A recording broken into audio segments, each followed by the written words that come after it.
Hi, இன்றைக்கி நம்ம பார்க்க போகிறது ரொம்ப சாஃப்டான வெஜிடபிள் கட்லட். அதுக்கு தேவையான பொருள் நல்லா வேக வச்ச காய்கறிகள். நான் உருளைக்கிழங்கு எடுத்திருக்கேன், பட்டாணி, கேரட். இதை மூணையும் நல்லா வேக வச்சுட்டு மசிச்சிருங்க. நீங்கள் உங்களுக்கு விருப்பமான காய்கறியை இது கூட சேர்த்துக்கலாம். இதை மசிச்சுட்டு இது கூட ஒரு பெரிய வெங்காயம் சேர்த்துக்கலாம், 1 ஸ்பூன் இஞ்சி பூண்டு பேஸ்ட்டு, கொஞ்சமாக மஞ்சள் தூள், காரத்துக்கு தேவையான மிளகாய் தூள். நீங்கள் பச்சை மிளகாய் கூட சேர்த்துக்கலாம், உங்கள் இஷ்டம்தான். இப்போ உப்பு சேர்த்துக்கலாம் தேவையான அளவு. அடுத்ததாக இதை நல்லா எல்லாத்தையும் ஒன்றா கலந்து விட்டுருங்க.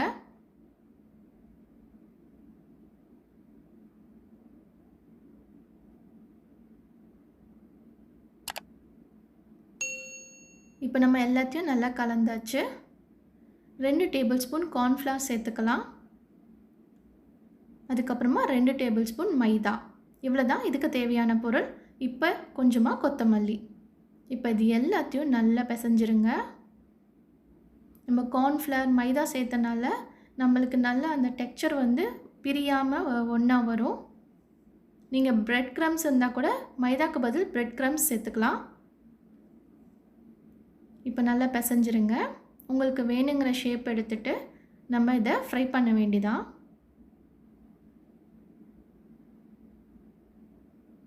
இப்போ கட்லட்டுன்றனால இதை கொஞ்சமாக எடுத்துட்டு ஒரு பால் ஷேப்புக்கு கொண்டு வந்துட்டு கையில் கொஞ்சமாக எண்ணெய் தடவிட்டு அதை இந்த மாதிரி உள்ளங்கையில் எண்ணெய் தடவி கட்லட் மாதிரி ரவுண்ட் ஷேப்புக்கு கொண்டு வந்துடுங்க. கொஞ்சம் எண்ணெய் தடவினீங்கன்னா கையில் இந்த மாதிரி ஒட்டாமல் வரும். பாருங்கள், நல்லா பைண்ட் ஆகிடுச்சு. கார்ன்ஃப்ளவரும் மைதாவும் சேர்த்தனால இப்போ உதிரியாக வராது. ஸோ இந்த மாதிரி எல்லாத்தையும் நம்ம ரெடி பண்ணி வச்சுக்கலாம். அவ்வளோதான், ரெடி ஆகிடுச்சு. இப்போ நம்ம ஃப்ரை பண்ணிடலாம். ஒரு பேனில் கொஞ்சமாக எண்ணெய் எடுத்துக்கோங்க. இப்போ நம்ம ரெடி பண்ணி வச்சுருக்க கட்லெட்டை ஒன்று ஒன்றா இதில் போட்டு ஃப்ரை பண்ணி எடுத்துக்கலாம். இதுக்கு டீப் ஃப்ரை பண்ணணும்னு அவசியம் இல்லை. இது ரொம்ப சாஃப்டாக இருக்கும், டேஸ்ட்டாகவும் இருக்கும். குழந்தைங்களுக்குலாம் ரொம்பவே பிடிக்கும். ரொம்ப ஹெல்த்தியான ஒரு டிஷ் கூட இது. இப்போ ஒரு பக்கம் குக் ஆனோன்னா அடுத்த சைடு திருப்பி விட்டுக்கோங்க. பாருங்க, கொஞ்சம் கூட உதிரியாக வராமல் நம்மளுக்கு கரெக்டாக வந்திருக்கு.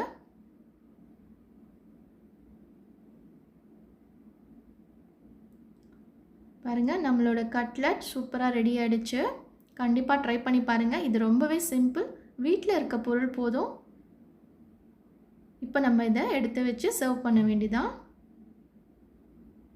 நம்மளோட ரொம்ப டேஸ்டான ஹெல்த்தியான கட்லட் சூப்பராக ரெடி ஆகிடுச்சு.